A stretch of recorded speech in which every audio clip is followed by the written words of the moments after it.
This program features live coverage of an African safari and may include animal kills and carcasses. Viewer discretion is advised. Hello everyone, and a very warm welcome to our drive today from the Maasai Mara Triangle in Kenya. This is safariLIVE. This is so exciting. We've managed to find the sausage tree pride. Look at this last dash. This is amazing. Look at that incredible strength. 20 seconds. Here come the cheetah. Unbelievable stuff. I'm just keeping my head on a swivel. You never know what's going to happen next in these situations. Standing by. Can you believe this?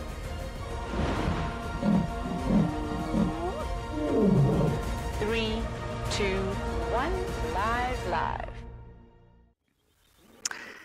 Good evening, everybody, and welcome to the second episode of safariLIVEs. My name is James Hendry, and just over the western horizon, the sky is pinkening because the sun has gone down. It's marvellous to have you with us, our very first South African TV audience.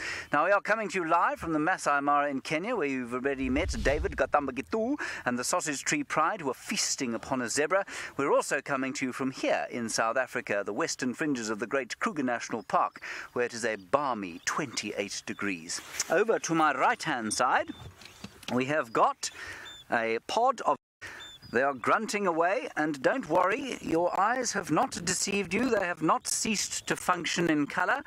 We've switched into infrared, and that is because it is dark. We don't want to put any artificial light on the animals here. And so as these animals grunt away with that familiar, wonderful grunting sound of the hippos that so many of you will know from your trips to the bush, we are looking at them with an infrared light. Now, please do talk to us using the hashtag safariLIVE on Twitter. You, as the audience, believe it or not, are the most important part of a live safari. So you can get hold of us using the hashtag safariLIVE on Twitter. Now, last week, we had an absolutely spectacular time with fighting leopards. We had some lions, and we also had some cheetah.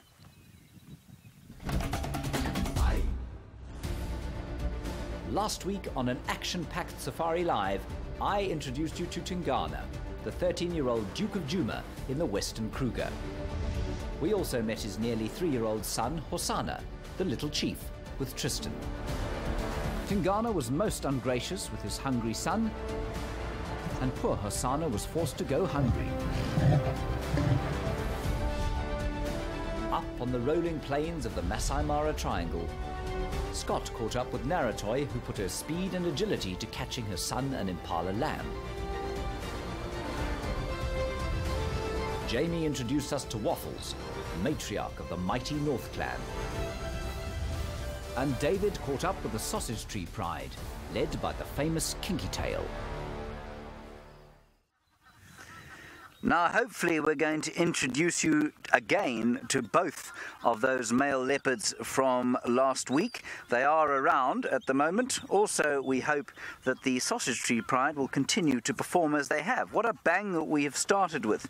We are going to make our way from here, probably towards a hyena den on Djuma, and with any luck, we will observe the Djuma clan of hyenas. In the meantime, let us enjoy these hippopotami. They are just such a delight at this time of the day, playing, the youngsters playing there and making their territorial grunts. Now, about 3 months ago, Jamie Patterson spent a lot of time with the North clan of hyena. She unravelled their very complex unravel, and she also watched them on the hunt.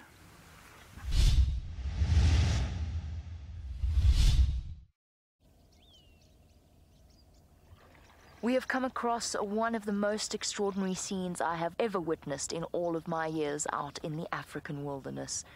All those hours are spent with North Clan, and we truly get to witness why they are such formidable hunters. They have caught and cornered a young hippo in a deep puddle, and at the moment are busy exhausting it. The mother has run off back down to the river, but although it is a young hippo, it is still an incredibly strong animal. And it could still potentially injure these hyenas. That's why they're being so cautious. Slowly but surely, the clan is going to try and wear it down and eventually catch themselves breakfast. Nothing happens quickly in a situation like this. You can see there's North Clan members wandering all over the show, paddling into the water, moving around.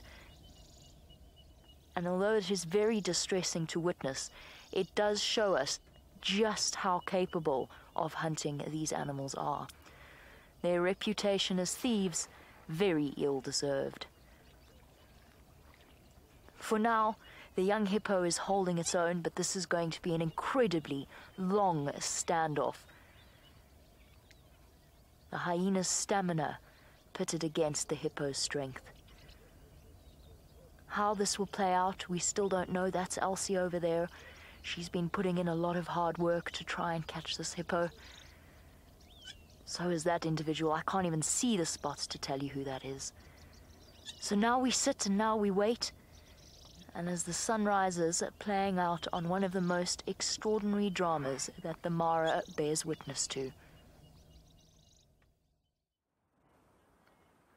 Looking at all the predators that we got in Africa, I think, to me, the hyenas are the best.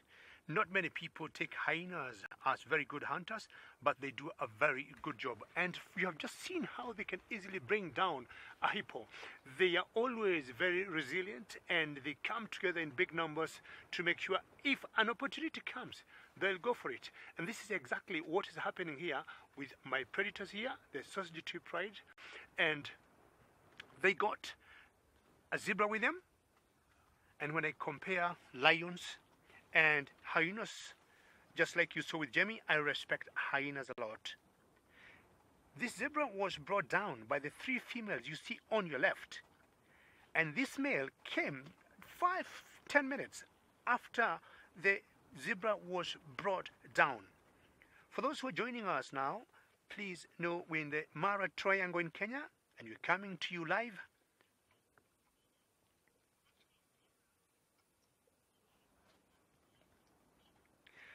Sinak, lovely to hear your name, and such a great question. Now, the migration of wildebeest consists of, we got wildebeest, we got thousands of wildebeest, and of course zebras.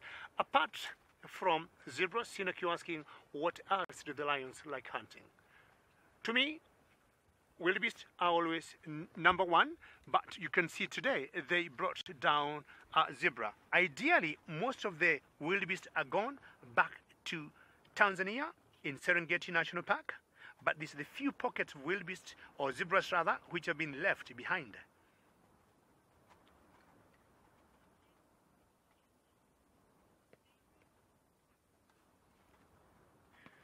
Well, you can just hear them crunching, and this smell, I mean, I would say he never did any good job, but he joined here. Now, we're going to leave Kenya and go across again to South Africa and see another favorite cat that is spotted.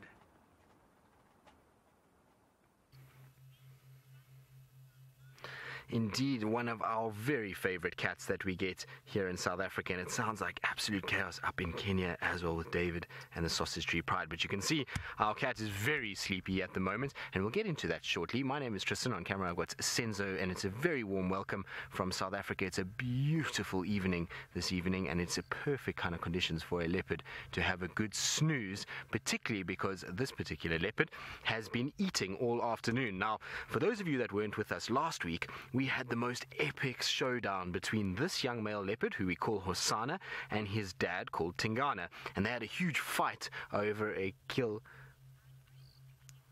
Right, now,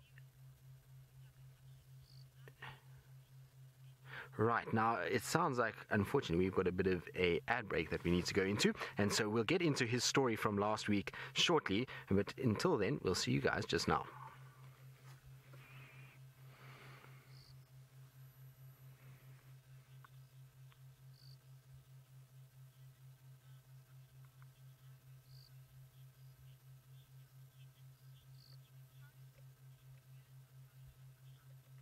Right, so it sounds like we are in ad break with all of our regular viewers, who you can see Hosana has had a good feed, and then he's now come down. Hyenas have left the scene, and that means that he is now ready to have a good nap. You can see a nice full belly, and he looks as content as could be. He's found himself the perfect spot, because I drove here earlier, and he's found a spot where my tire went. That's like a little sort of soft pillow for him, and he is able to then just put his head down in that kind of little rut and have a really good snooze. So he seems to be a very happy kitty, and he probably is going to sleep most of the evening. Now, I doubt that he's going to get too much to do with the carcass. Might take us for a drink of water though, and obviously there's always the threat of hyenas. If hyenas arrive here, that might scoot him up into a tree again, which would be what we probably would like from him, is to be up in a tree rather than down on the ground. The problem with the way he's lying now as well is he can get himself into trouble, because he can't see anything from down here. Very steep banks on both sides, and so if he's not aware of what's going on, he can easily be caught out quite quickly with an animal arriving. So you'd have to be particularly careful of things like lions in this area. This would be a place where he could get caught short quite quickly. Right, now we are going to go back live shortly, so I'm just going to stop speaking for a little bit.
Well, as you can see, we are still sitting with our young male leopard, who is fast asleep. Now, earlier I was talking about who he is. His name is Hosana, and he's got a very full belly at the moment, having a really good nap. Now, remember, we are coming to you live out of South Africa, which means that we want to hear from all of you. We would like to hear all of your questions and comments, and you can do those via #safariLIVE. It really is the best thing about this job, is that we're able to speak to all of you and hear all of your thoughts and comments. Now, I was saying earlier that last week, for those of you that weren't with us last week, or for those of you that were, it's just a catch up as to what actually happened with him. Well, he had a big altercation, should I say, with his dad. And so basically what happened is he had a kill that he stole from his older sister, and then his dad came in and stole that kill, and the two of them had a huge fight in the tree, and we left them, the two of them, kind of growling at one another. Now, since then, he managed to get down the tree. Obviously, he's unscathed. He hasn't been hurt in any way by his dad, and he's managed to actually find himself a meal this morning. So he managed to get himself a bushbuck, which he had to actually fight for once again. So it's been a week that has been quite difficult for our young boy, because he's had to try as hard as he can to be able to keep his meals, and he eventually managed to steal it back, and he's put it in a tree a little bit further away from where he's sitting now. So it's in a tree behind him, so I'm hoping that he's going to wake up at some point and maybe go back up and feed. There's always the threat of hyenas around, with the smell in the air, as well as maybe even his dad could arrive. Now, we were saying earlier that he is one of our absolute favorite leopards that we see out here. We have been able to watch him from when he was a little baby, so just take a look how cute he was and his development to now.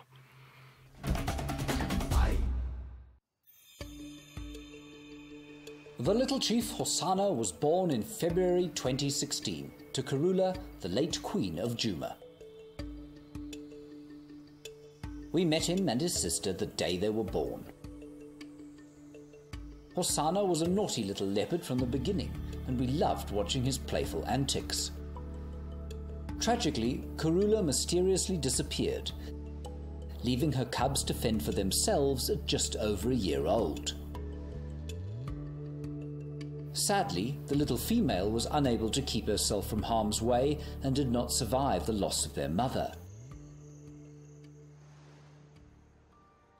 But little Hosana overcame.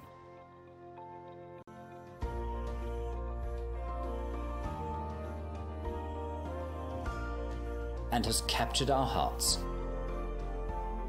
The little chief is an unusually social cat. If not entertaining us with his mischievous antics, he is often seeking out the company of his father, Tingana. Hosana is maturing, however, and will soon begin to display territorial behavior, a situation that Tingana will almost certainly not tolerate. Then, the young chief will have to find his own domain. Hosana has survived against the odds to become a magnificent, independent young male leopard.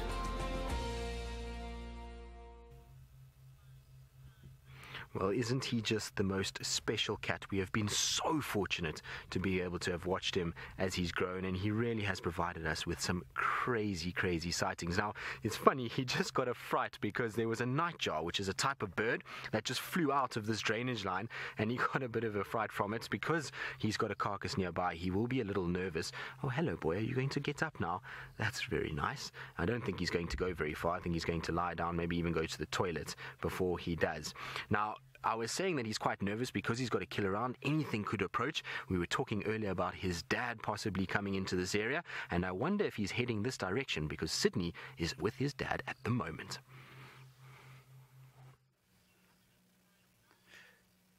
This is Hosana's dad, and we have just seen him yesterday interacting with Hosana by the kill when they were having an intra-specific competition.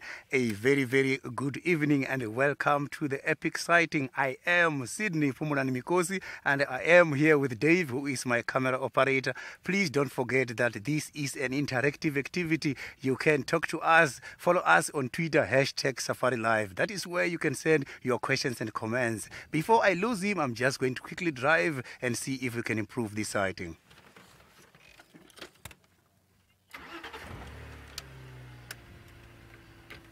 I've got a very lovely question from Rosalind, who would like to know how long the leopards can go without having food.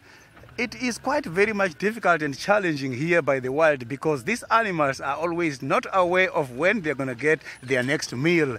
It can take up to 3 to 4 days, sometimes 5 days, until they have something to eat. So these leopards, they are very much opportunistic hunters. They hunt mostly now during the night and also early in the morning, sometimes during the day in the areas whereby they don't get disturbed. So I am now keep following the Duke of Juma, Tingana. This is the territorial male here, and he's the one who is responsible of mating with quite a lot of females. Look at him.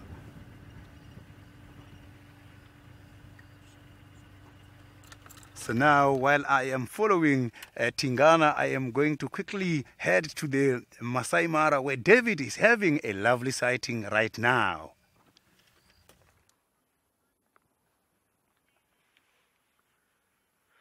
I remember a few months ago, I was in South Africa and I was in Juma Game Reserve following leopards, and Tingana happened to be one of my favorite leopards.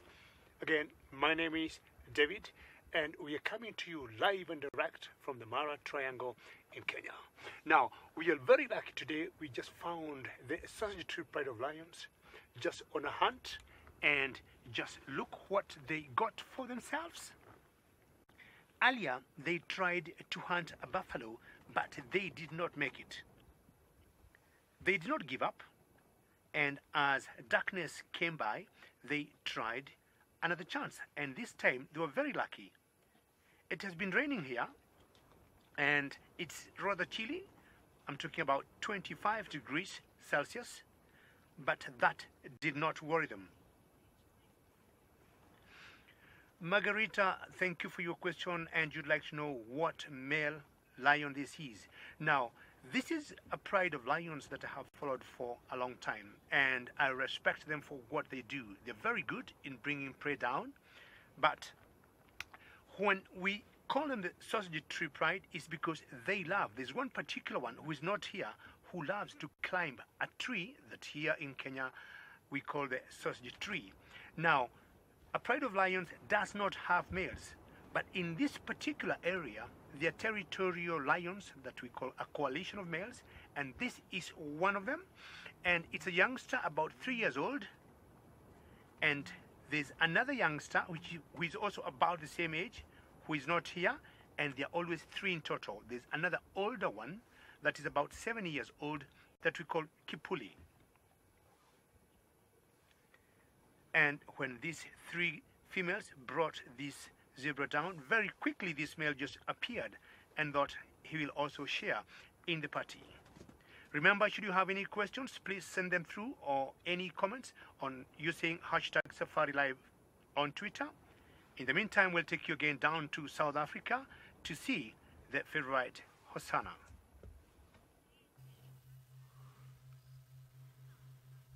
Indeed, we are with the sleeping prince, and he is having a really good nap at the moment. He is full and happy, and I'm pretty sure very, very, very glad that the sun has gone down. It was a warm day out here today, and so I'm pretty sure that it's nice and cool now, that he can have a much better rest than he was earlier in the day. Hannah, what is his spot pattern? Well, he is a 3-3 male, which means that he's got 3 spots on each side of his face on top of his whisker line. When we talk about spot patterns, basically what we're referring to is those little spots that occur just above the whisker line. It's quite tricky to see them at night, but basically if you look on his left side there, you see that there's 3 spots just to the left of his nose. Now he'll have those 3 on the left and 3 on the right, and when we say 3-3, we refer to the right hand side as well as the left. Now I was saying that he's very, very sleepy, and he's taking a bit of a break and taking it very easy at the moment. We are also going to be taking a break shortly, but we're going to be hoping that hyenas come into this area fairly soon, because if they arrive here, well then they certainly will get him going and maybe back up to where the carcass is, and hopefully get a little bit of action out of him.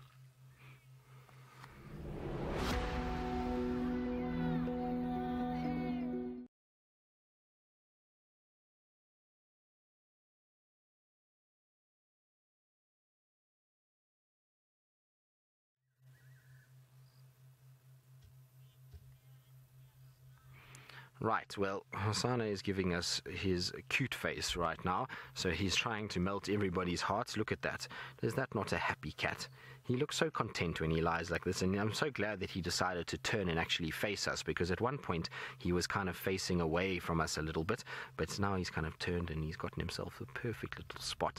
There's his big paws and his back legs, and you can see he's not breathing nearly as fast as what he was earlier in the day. There's a beautiful breeze that's blowing now, and the temperature is absolutely perfect. So I would imagine that is one very, very content kitty at this stage. You can see his tail stuck out at the back, and no hyenas. They all left earlier, and so he's got the perfect spot just to lie down and rest. He doesn't really have to worry about much, other than, like I say, if Dad arrives, or maybe another leopard or lions that could come into this area. Otherwise it's going to be a very easy night for little Hosana, and I secretly hope that nobody comes this way, because I don't want him to lose his kill. I want him to have a time with his kill, and to finish it from kind of, I suppose not start to finish, but from when he got it back all the way to now. Right, now while he's dozing, it's that time of the night where we were talking about hyenas coming out and about, and it sounds like James is at the den and the little ones are out. Yes, we are at the den, everybody, the Djuma clan of hyenas. These are Pretty's 2 babies. And just a quick special shout out, of course, to our special internet viewers, who, of course, are used to seeing this sort of thing, but to a new TV audience that might be fairly disturbing. Ugh. One must bear in mind that hyenas are born with teeth, of course, so that's probably quite sore. I do hope we've got 40 seconds till we're back live with the TV audience, and I'm not sure that it's going to be easy to open with that.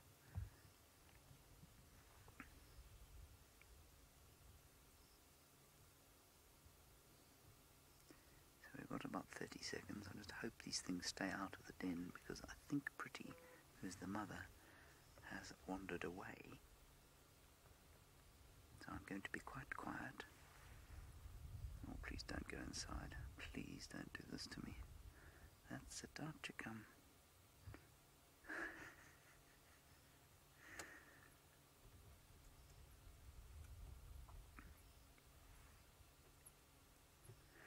Welcome back, everybody. We've made it to the Djuma clan's den, and we've got two little cubs outside playing.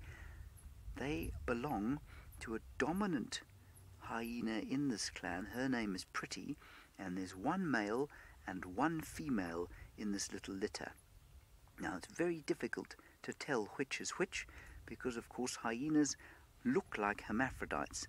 The males, of course, have a penis, like most males, like all males, and the females have got a pseudo-penis. And it's almost impossible to tell one from the other. But now you can see the difference. The female is the bigger one. She's the larger one, and they are actually blessed with greater amounts of a very similar hormone to testosterone that makes them enormous in comparison with the male. So that's the little male looking at us now. Aren't they just delightful? Remember, please keep talking to us on the hashtag safariLIVE. It'll be lovely to hear any questions or comments that you have from us. Now, these little hyenas are being particularly cute at the moment. I imagine the hippopotamus experiencing the North Clan really didn't think they were being cute at all. I think it's going to do it. Look at this. Hyena and hippo walking side by side. Terror etched on the expression of a little hippo. Or for a second I thought we were going to have to move too. It's exhausted, it's frightened, it's alone. And the strength of this hippo, it keeps pushing forward through the water. The river's probably about 300 meters or so away. So about 300 or so yards. Is it going to manage it? Ah, have you come to the party, Waffles? Here she is. She's just walked across in front of us, round-bellied and unenthused by this whole process. She's been there, she's done that, she's seen it all. The most terrifying stretch for this young hippo is just up ahead, where there is no water at all to protect it. It's just dry land. And it's somehow got to make its way between these islands across that stretch and then into the Mara River itself, where it could potentially reunite with its mother. Let's hold on and wait and see.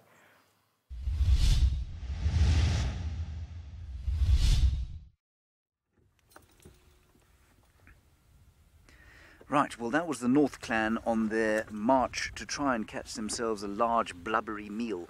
Our little hyenas, unfortunately, seem to have disappeared into their hole, which is a bit of a pain. Pretty, the mother, is around here somewhere, but when she goes off foraging, they will disappear back into the hole. That is what they do. So let's just have another quick look and see if they don't pop out for us once more. Oh, there we go. Fantastic. Isn't that wonderful? Hello, William. You're just 7 years old. I have a little nephew watching called William. He's a little bit younger than you. Hyenas, believe it or not, can only have 2 cubs. And that's quite a small number, I suppose, for carnivores. Normally, carnivores have lots of cubs or pups. If you think of wild dogs, they can have up to 12, sometimes even 18 in one litter, which is astonishing. We know that lions have got 3 to 6 cubs normally, leopards 3 or 4 sometimes, normally 2, and so just 2 for a hyena is a lot, at least is normal. And there's another litter inside this hole of younger cub, only 1 cub in that litter, and she was born, or she or he was born to the matriarch of this clan, and this clan is called the Djuma clan, and the matriarch's name is Corky. Now, they're being quite naughty, playing around after dark. I'm just going to be quiet. You might be able to hear them. You can just hear them shouting at each other. Of course, up in the Maasai Mara, where David Gatamba Gitu is sitting at the moment, the lions are probably not being quite as subtle as the hyenas are here. So let's go back up there now and see what they're up to. I'm trying to compare the difference between the hyenas in Djuma or in the Kruger National Park and here in the Mara Triangle in Kenya. The only difference I would say is the numbers, because the hyenas here in the Mara are vast and they are huge in numbers. You might see a clan of about 70 to 80, sometimes 100 hyenas together. So I would say the only major difference between the hyenas there and here. Now, we're looking back at our lions here, the Sausage Tree Pride. And remember, should you have any questions, you're more than welcome to ask using hashtag safariLIVE. Should you have any comments, please, you can always let us know. And this male, I do not know where he came from.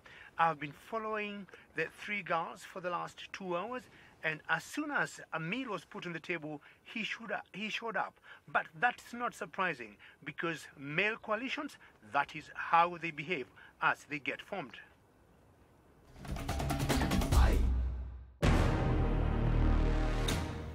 A year ago, this 7-year-old nomadic male joined the Sausage Tree Pride. He was named Kipuli for the distinctive split in his nose, but his origins are unknown. Males have normally formed coalitions and established territories by this age, but Kipuli set his sights on the Sausage Tree Pride. The lionesses made sure he was worthy.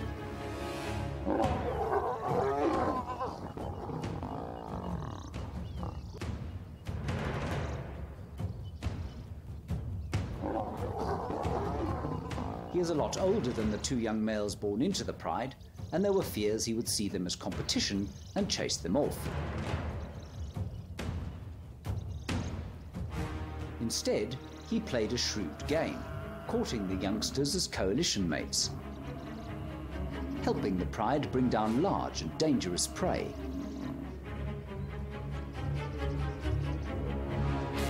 This new alliance will prove very valuable for Kipuli. Now he has 2 young brothers in arms to help him defend his new territory against marauders.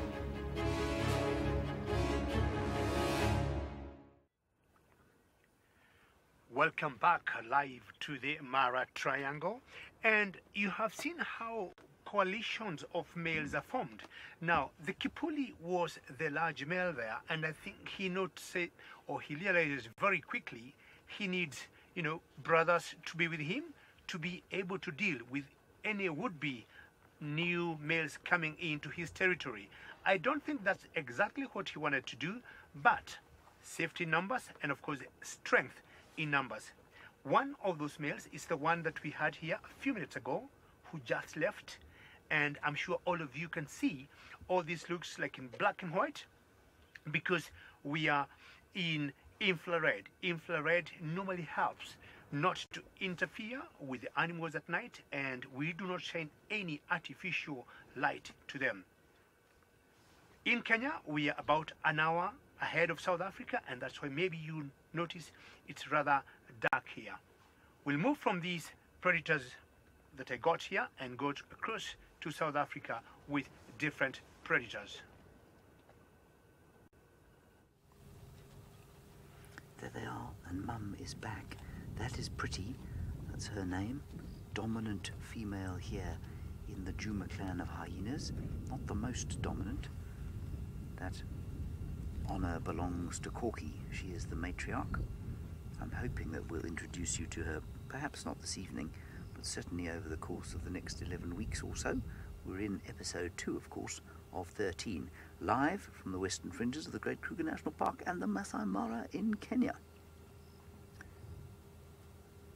Now normally if she goes off foraging, they'll disappear back inside that hole and we won't see them again. And so we're not going to go anywhere from here. Maybe Corky will pitch up and maybe her unspeakably cute little youngster will come out. That will be very special.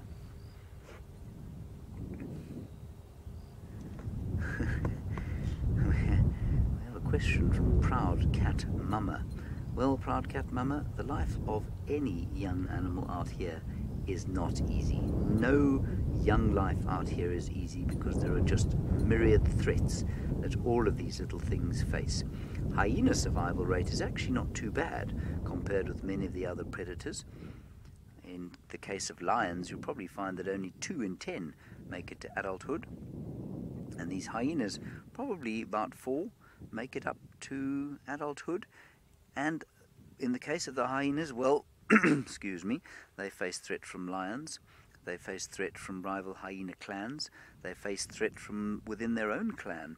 Certainly the dominance hierarchy is very, very strictly enforced in a hyena clan, and sometimes they can even face threats from their own siblings. We know that siblicide, especially amongst two litter mates who are the same gender, especially if they're females, siblicide, if they're born to older or to dominant females, occurs. And siblicide, for those of you who don't know, is when one of the siblings kills the other, and in fact they're born with teeth, and we think perhaps one of the reasons for this is so that they can engage in this siblicide.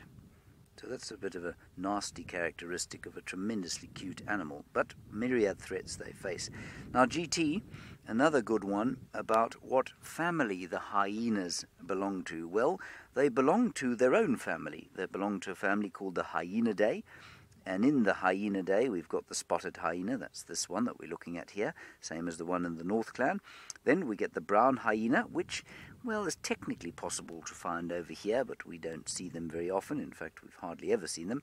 Then you get the striped hyena, and that very strange sort of half-wolf, half-hyena-looking thing called an aardwolf.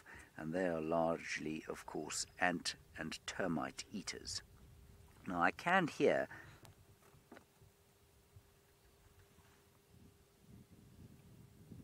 Sorry, everybody, I'm just going to use the radio. Did we go into an advert break, or was I always in the advert break?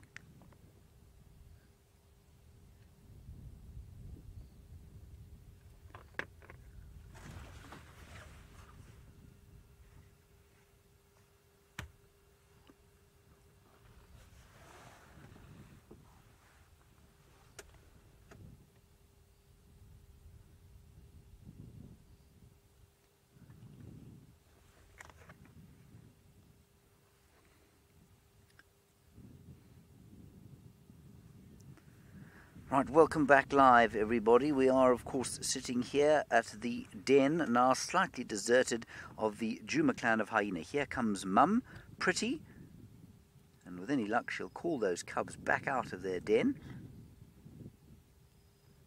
Now listen carefully, she'll make a lovely kind of low, deep growling noise. Something like this if she does. I'll let her do it. There we go.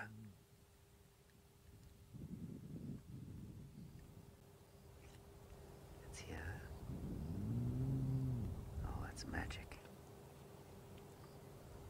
Is that not just the most magical sound, especially with the wind? It's quite eerie. Now, you've seen the North Clan, you've met the Djuma clan, and we do have the most tremendously exciting times with the hyenas of both locations.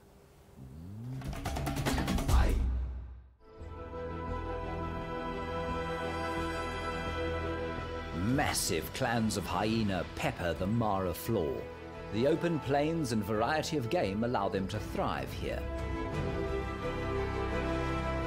In these numbers, they hunt successfully and battle rival clans for territory. The cost for losing the fight varies from death to exile. Lone hyenas here have a harder time catching a meal, but together they can take on even the most ferocious of big cats. Although it doesn't always work out the way they'd like it to.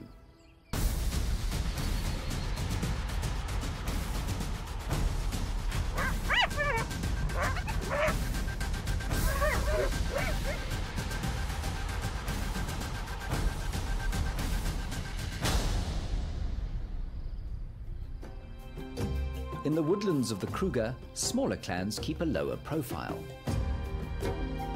Their intimate lives center on the den. The cherished new cubs are nurtured and protected. Here, in the land of leopards, hyenas rely on their cunning and resourcefulness. For hyenas in both the Mara and Kruger, food discarded by others is a treasured find. The major difference between them is how many mouths they have to feed.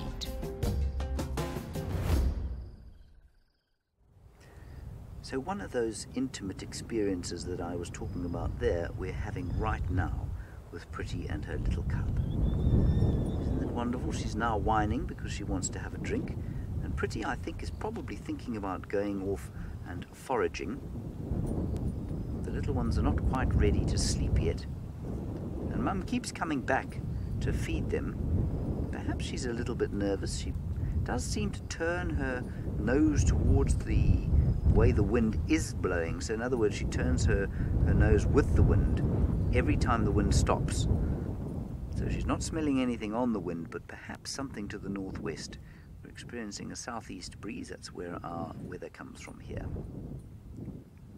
Christy, as I was saying, I think I was saying to you, these hyenas are born with teeth, which means they will start eating meat almost immediately, depending on their rank. Because what happens is that dominant hyenas within a clan will bring meat back to the den. So Pretty and Corky will bring meat back here.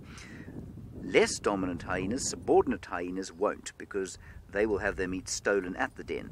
So they will eat away from the den, and their cubs will take a lot longer to eat meat. So this lot have been given already a large buffalo hoof.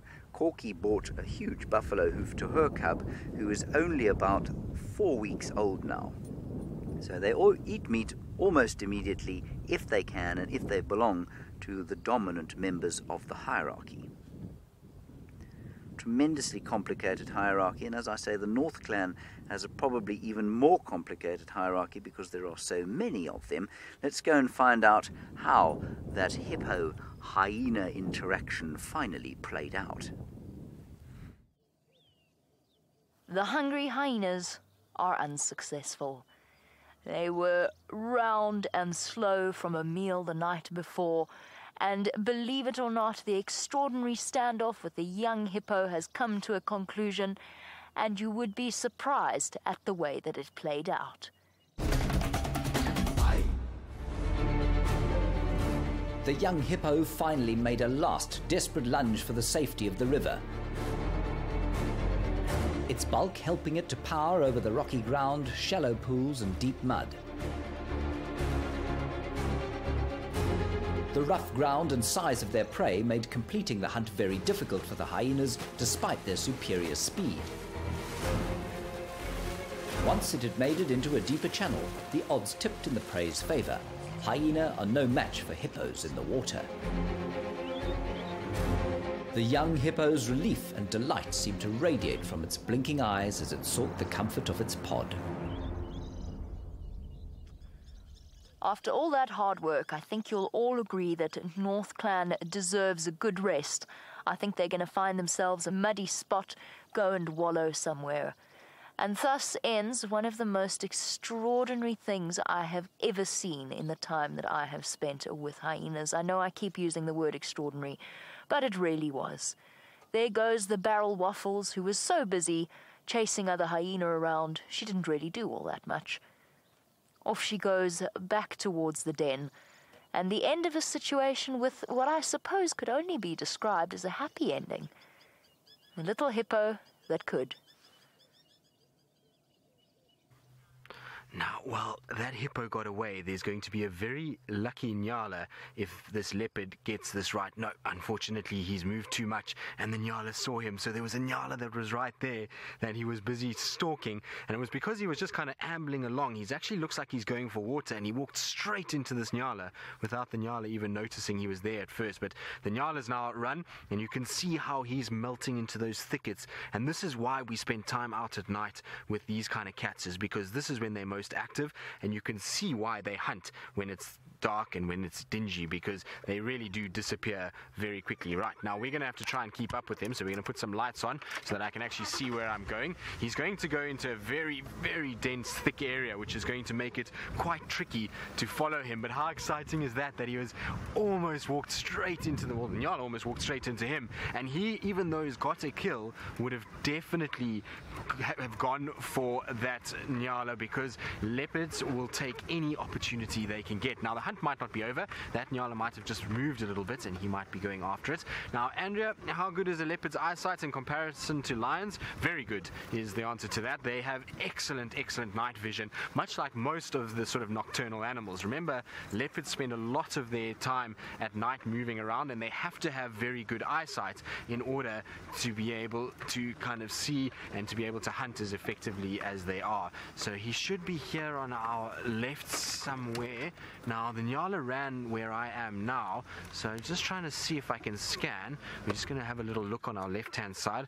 We're going to have to use a spotlight a little bit so I can see what's going on, but you can see it's very dense, thick area this, and that's exactly the kind of place a leopard likes to hunt. They like to move around in these kind of areas because it allows them to kind of get through here without being spotted at all. And so even though he does have a kill, you might find that he's still going to kind of hug this thicket, and if he comes across any prey animal out here, he might still have a go and might still try and hunt it, because at the end of the day, any opportunity is a good opportunity. So we're going to take a short break. We're going to try and relocate him, and while we do that, we'll see you in a little bit.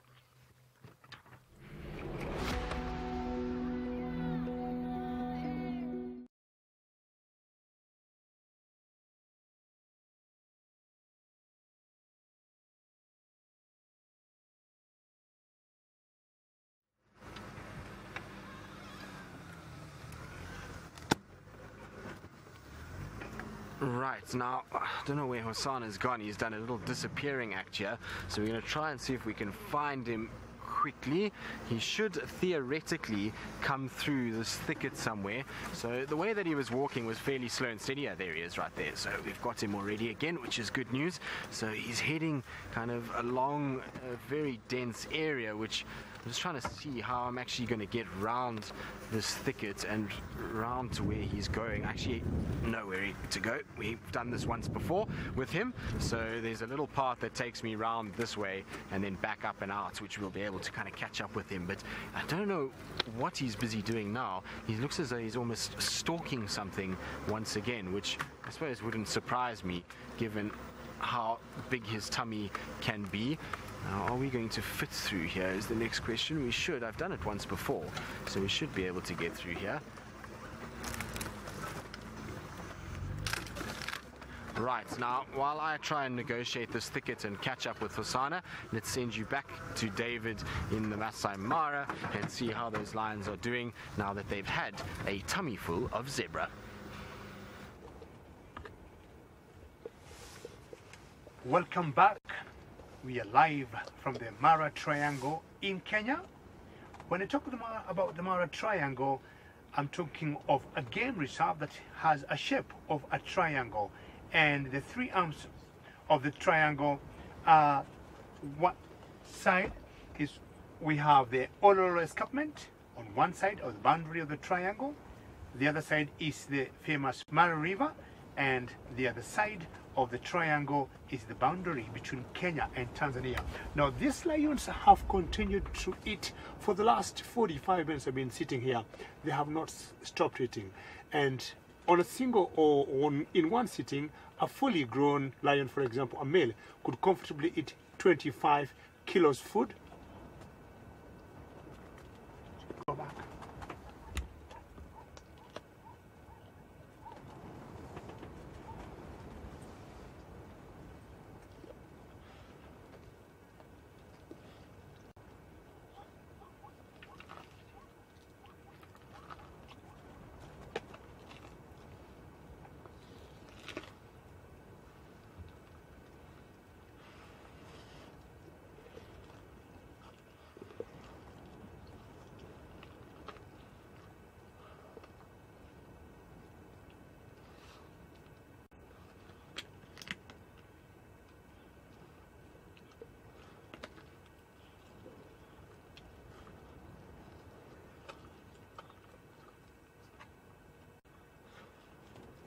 Welcome back live in the Mara Triangle in Kenya, and these two lionesses of the Sausage Tree Pride are not stopping it. Now, the male that was here much earlier moved away. I do not know for what reason, but it very quickly walked and we did not see it again. I was talking earlier of, in one sitting, a fully grown male would comfortably eat about 25 to 30 kilograms of food in one sitting.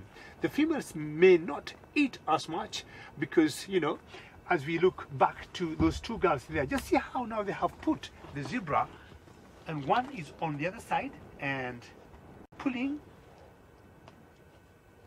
The 5 females in this pride, I do not know where the other 2 are. The third one was not very far.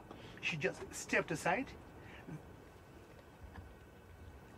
And 2 of these females of the sausage tree pride got 2, or each one of them have 2 small cubs. And I've been hoping that they might show up here. Now, in the Mara Triangle, we have so many prides of lions. And my friend, Scott Dyson, was following the hyenas. Welcome on board, everyone. As you can see, we are following a lioness, and I'm sure a lot of you are wondering why it is that I'm not following a cheetah, specifically Naratoi, who is a female cheetah that I introduced you guys to last week. Well, sadly, there's some bad news. She hasn't been seen for the entire week. We think they've been hiding out in Tanzania. But look at this, the rest of the pride are about to arrive. This lioness was off hunting, and here come the rest of the pride to say hello to her. Sadly, she didn't have any luck while she was hunting, but it's always wonderful to watch lions reunite. And there's going to be a few more piling in. Here they go. Basically, the 2 lionesses who lead this pride split up and broke away from their original pride, which is the sausage tree pride. Since they split up, they've been raising these cubs and have had quite the gauntlet to run.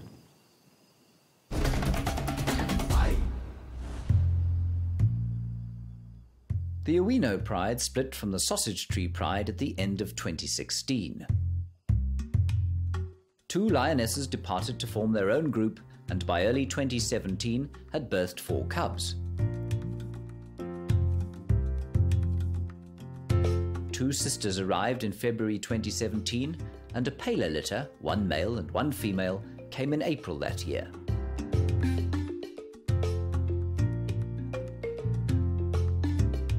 The smallest was a feisty little pale blonde lioness.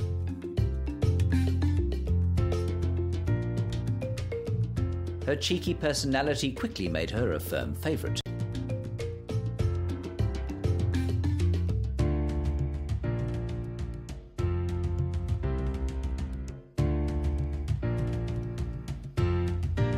The 2017 migration brought an abundance of food, and the naughty cubs were happy and fat.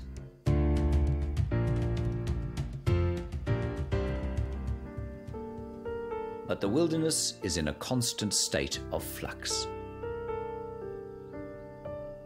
This was the last time we saw our favourite cub.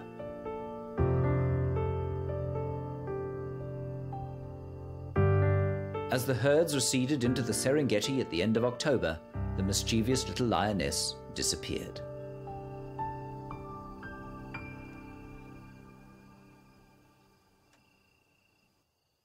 Well, everyone, it certainly was a very sad day when we realized that young pale cub was missing.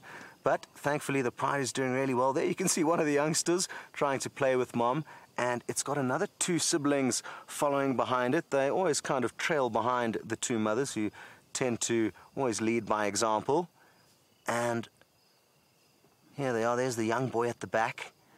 That is the brother of the pale female that we lost, and he is doing so well, catching up to his slightly older cousins, 2 girls. Awesome stuff, having them come right past our vehicle. You can actually hear them walking through the grass. How cool is that?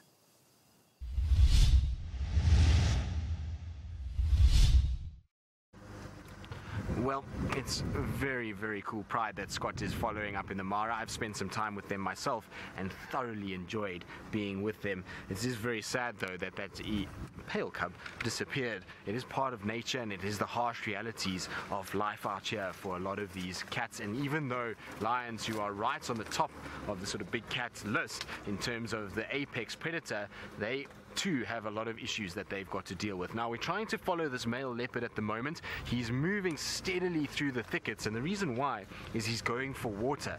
It's very difficult for the animals at the moment because there is very, very little in the way of water. It's dry at the moment, and so he's going to have to walk a long way to get to the nearest pan. Now, we're going to try and keep up with him as he does that, and so while we do this, let's send you across to Sydney, who's got a very large creature in the night.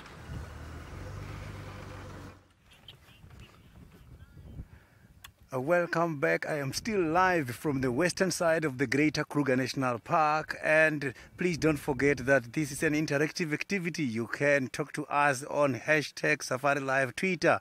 I am trying to look for a very interesting animal at the moment here. I was very lucky with a civet, and this civet seems to be very shy tonight. A civet is one of those very small cats, spotted cats, which has got a very interesting behavior, because when these kind of animals are threatened, they do blow kind of a gas which confuse their predators. But this civet got to be very careful, because if he does blow the gas 4 times, he's going to run out of the anti-predatory gas, which will then pose him in danger, and anything can just happen because he won't be able to defend himself or to confuse his predators. What I'm going to do now is that I'm going to pull further and see if we can find something interesting, because I can see that that little civet has been going very fast and just got disappeared here. I do have my spotlight on at the moment, just to try to pick up some lights.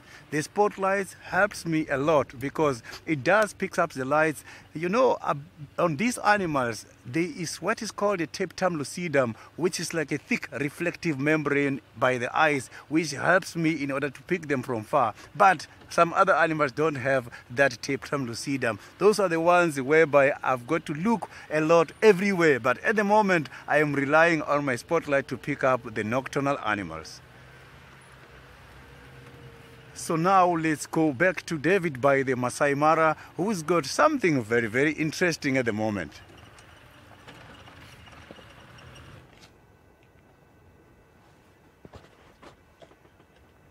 Well, this is the moment I have been waiting for. I spoke earlier about 2 cubs or 4 cubs in this pride of lions, and 2 of them have just appeared. These ones are about 3 months old, and lion cubs at the age of 3 would be able, or would comfortably be able to eat meat.